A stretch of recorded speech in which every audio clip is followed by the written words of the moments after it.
Hər vaxtınız xeyir. Bu videonu artıq 3-cü dəfədir çəkirəm.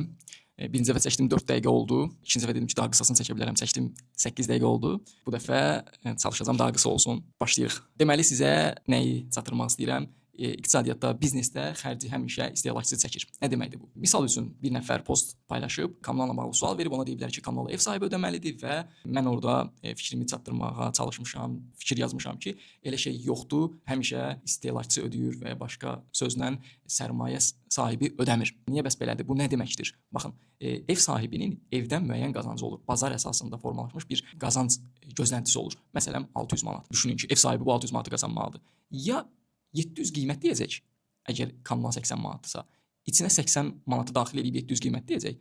Deyə bilərsiniz, bəs niyə 680 demədi, 700 dedi? Adətən belə olur. İndi ona da nə vaxtsa gələrik. O 20 manatdan da danışarıq, o da dəyərlidir. Və ya 600 qiymət deyəcək ki, kommunalı sən ödə. Belə, başqa yolu yoxdur burada. Üçüncü hal istisnası hallar ola bilər. Kimsə kiməsə hörmət eləsin və s. Amma normal şərtlərdə, bazar şərtlərində xərci istehlakçı ödəyir. Bu belə. Bu tip məsələlər vacibdir. İkinci çatdırmaq istədiyim fikir odur ki, bu tip məsələlər bu günümüzdə sağ qalmaq üçün vacibdir. Hamı müəyyən qədər maliyyə savadlılığı, maliyyə azadlığı elə də vacib deyil, amma maliyyə savadlılığı vacibdir.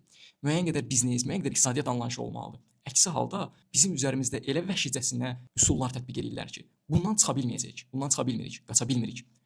Və işin pis tərəfi bizim heç bir müttəfiqimiz yoxdur bu məsələdə bizə dəstək olan. Heç bir müttəfiqimiz yoxdur. Hamı qarşı tərəfin, istehsalçının yanındadır, biznesin yanındadır. Hamı dedikdə kimlər? Bura dövlət də daxildir, bura iri korporasiyalar da daxildir. Hamısı onların yanındadır. Çünki onların da qazancı onlardan çıxır. Günün sonunda bizdən çıxır, amma necəsə onlardan daha çox asılıdırlar. Nəticə olaraq bizim bir dənə silahımız var istehlakçı olaraq. Silahımız odur ki, bir-birimizə dəstək olaq, fərqindəliyimizi artıraq və daha fərqində olan bir istehlakçı olaq. Nədir bu üsullar misal üçün? Biraz əvvəl dediyim kommunal daxilindədir misal üçün. Elə şey yoxdur, ola bilməz. Bilin ki, ola bilməz. Kommunal siz ödəyirsiniz. Bir yerdə bir şey istehlak edirsinizsə, siz ödəyirsiniz. Bütün xərcləri siz ödəyirsiniz.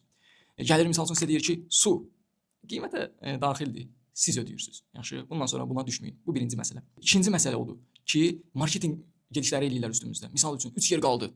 Son 3 yer. Bu gün qoşulmasan başqa şey yoxdur. Və ya limitli iştirakçı 80 nəfər. Yoxdur elə şey. Yəni düşünün ki, o 80 nəfər limitli iştirakçıya 89-cu adam yazsa, deyəcək qoşul. Eybi yox. Belə olur adətən. Son 3 yer qaldı, olmur adətən belə. Son 3 yer olmur, ora bir dənə də stul qoyulur yəni. Və ya Zoom-un subscription-ı artırılır.